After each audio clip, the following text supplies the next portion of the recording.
Black and white photography has become exponentially more important in my life after realizing that my time here in New York, albeit off to a really good start, is not going to last forever.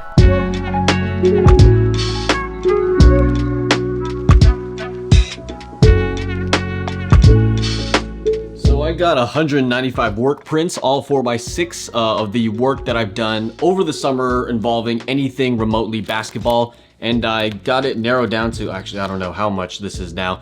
And I'm gonna be posting it up on this brick wall because one, I think it's gonna look beautiful, but two, I want it to be a bird's eye view of some of the prints that kind of stand out towards me. I wasn't very critical in selecting which one I wanted to print from the probably 1,000 plus photos I have sitting on my laptop, but I needed it in physical form so that I can feel that intangible quality of the printed form of these photos that I really like. For the longest time ever, I've stayed away from black and white film because it just wasn't inspiring to me. It's not inspiring to most photographers that I know. Because color just explains everything way better with the tonality, with the colors. You're never gonna struggle with what's what in the frame. And even if it's more abstract, there's kind of a certain hit to that only comes with color. And the only monochrome practice that I had for a really long time was when I had a color photo that got messed up in either exposure or the color temperature is all over the place. I would just flip that thing in monochrome so that, you know, it looked better.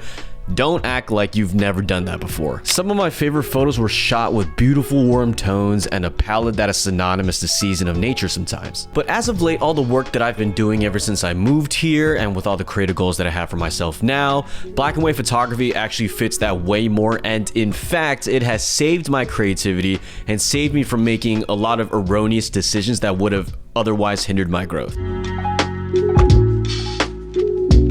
So ever since I moved out here, all my friends and family back home in the Bay Area have asked me the same question of how long do I envision myself being here?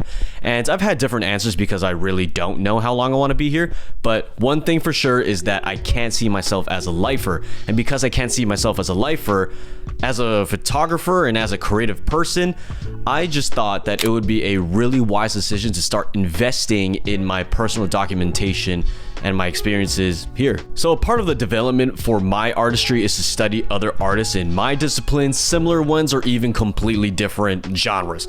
But Gary Winogrand, as you all know, is a famous New York street photographer, one of the greats.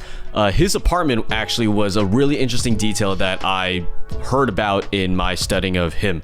So I heard that his apartment used to be flooded with 4x6 stacks of work prints everywhere of all the photographs he would make on a daily, weekly, monthly basis. You couldn't conceal it from guests, and his obsession would be on full display. And I thought that that was an awesome detail about a person who just lived and breathed their passion. So as you can see behind me, I did a little bit of decorating on my apartment. I printed out a bunch of 4x6 work prints of the work that I did over the summer, and the ones that you see behind me are the ones that made the cut from the stack behind this camera. And I just wanted to get like a unique experience, so to speak, of having a bird's eye view over my work to see if I'm actually heading in the right direction.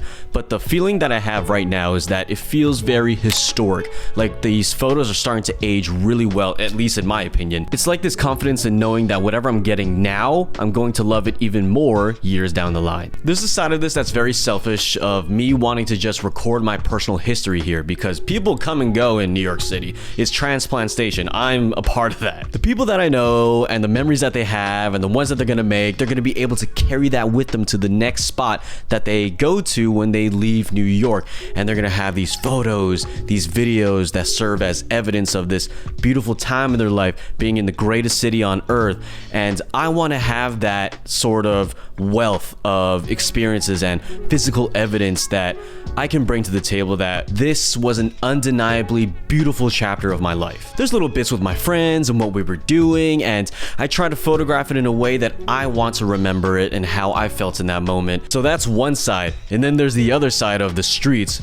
What did I do in the summer of 2023? Well, man, like I didn't really do anything that fun that most New York people do in the summer because I wasn't in the clubs, I wasn't hitting up bars, I wasn't trying out new restaurants. I only did one thing, and that one thing was photographing one place for 3 straight months. But that's not to say that this work has no ties to my personal history, because the day that the Summer League wrapped up, when they were pulling down the banner that I saw every single day on my way to work, I was just standing there a little bit uncomfortable actually, because I'm not gonna lie, I felt like I was losing a part of my identity. This was something that I did for so long, and I saw these people every single day of my life, more than my own friends, and for them it's just another summer. They're gonna do it again next year. But for me, I was like, dang, this was a pretty instrumental time in my photographic career, and this photograph just holds so much sadness for me because it perfectly marks the end of a good first summer. Like, how many photos can you look at right now and upon seeing it you can't help but just say, damn. I hope you have those photos in your life, because those are containers of personal history. Look, I acknowledge that that whole rant might have come off a little bit pretentious, but buckle up, because that was only the first part of my dissertation about this whole black and white photography thing. And the second part is how this whole switch matches the type of storyteller that I am. If you know me personally, or I guess for some of you who have just met me kind of on the surface level, you can kind of tell that I actually don't really talk that much. On this YouTube channel, I kind of give off this gregarious side of me, and it is a legitimate side. I'm not saying that I don't ever talk, but usually in social situations, I'm more on the quieter side. I'm also low-key kind of awkward, so there's that. But with every person, regardless of how long I've known you, whether this is the first time that we're meeting or I've known you since I was 12, there is a curiosity that I have that sort of helps me navigate a conversation so that it's formatted in a way that I will always get to know you and that we can just bypass the small talk. The storyteller in me matches this process. My photography is a reflection of my capacity to listen. I never want my work to look like small talk. This is my curiosity and my want to better know a part of people I don't know. A great part about my career is that I've met a lot of people and still will meet a lot of people, and you know, with all this data and all of these experiences that I've had, I can tell these like little nuances of conversation that could help me sort of have a better time talking to them. And there are some people who do really well when I'm quiet, some people who do even better when I start talking or leading the conversation. But one of my favorite nuances that I've noticed is that there are certain people that probably never really had an opportunity to talk about themselves, and when I meet those type of people, I always try to find the right question so that it will blow open the gate and they can just run wild, run free, and be able to express something that, metaphorically speaking, I feel like they've been holding their breath on, like they were just waiting for the right moment and the right opportunity to do so, and they, for the longest time, may have never had that. And I'm not really inserting my narrative into any of these situations, and my photographs reflect that. I'm not inserting my narrative into any of this stuff. I'm really just photographing the way that it happens. I never force someone to tell me something I want to hear, nor do I want to fabricate a story. The photographic storyteller in me also matches how I outwardly express myself. I feel like I'm not a flashy person. I don't really wear a lot of expensive stuff. I don't show off. I don't flex. Usually this hair is ducked underneath a hat. I'm not doing a good job selling myself, but what I'm trying to say is that I don't add any fluff. I get straight to the point. I show you what I want to show you.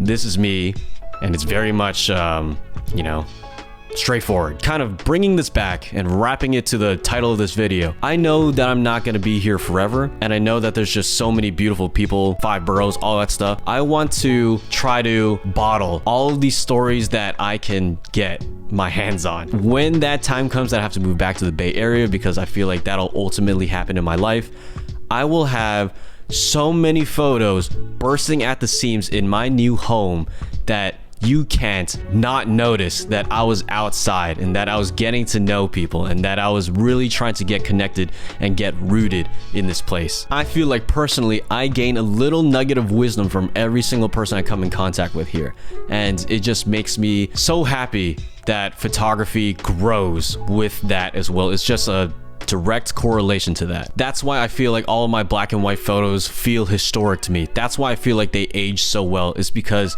they're not good because of the tonality in them. I feel like they're good because it holds so much life in them, that it holds so much love in them and heart. Or if you see any work of mine in monochrome, just know that was a historical moment for me. And if it was shot in color, maybe it was just a complimentary piece, so that it's surprisingly like, oh my god, that's what it looked like in color. Sorry, I sounded so goofy there. But anyways, that's it for the video. Thank you for sitting through my dissertation about black and white photography. And yeah, subscribe, leave a comment down below, like this video, share with your friends, and I'll see you guys in the next one. Peace.